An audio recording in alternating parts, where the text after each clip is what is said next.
Dans la province de Lomami, comme sur l'ensemble du territoire national, le test national de sélection et d'orientation scolaire et professionnelle a été lancé ce jeudi.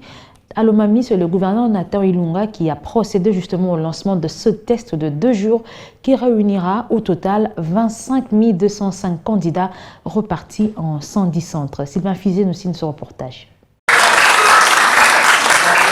Plusieurs autorités politico-administratives et de l'EPST ont participé à cette cérémonie de lancement officiel dans la cour de l'Institut Bomone à Cabinda, devant une centaine d'élèves. Le préfet de l'EPST Lomami 1, Alain Mwimbi, a indiqué que ce test est une innovation dans le secteur éducatif au secondaire et vise à préparer l'orientation des élèves.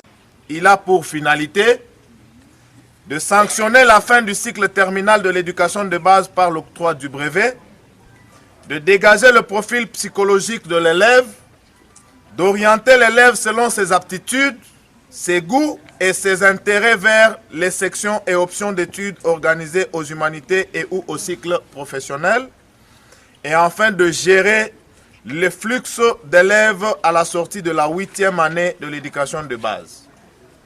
Il est à noter que le TENASOSP est une innovation dans la stratégie de l'éducation et la formation.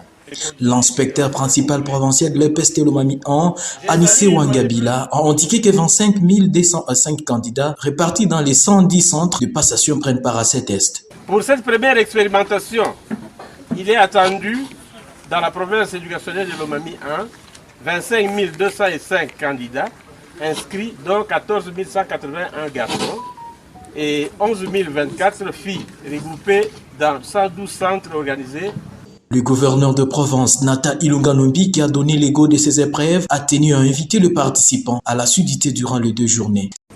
Avant toute chose, je tiens à rendre de vibrants hommages au président de la République, chef de l'État, pour son attention sans cesse croissante qu'il réserve au social de sa population et plus spécialement à l'éducation de la jeunesse congolaise en général et de Lomami en particulier. Chers candidats, je vous demande de travailler avec courage et détermination pour obtenir de bons résultats. Signalant que ces épreuves, qui vont se clôturer ce vendredi 15 juillet, sont organisées à l'intention des finalistes de l'éducation de base, attendue par la 8e année.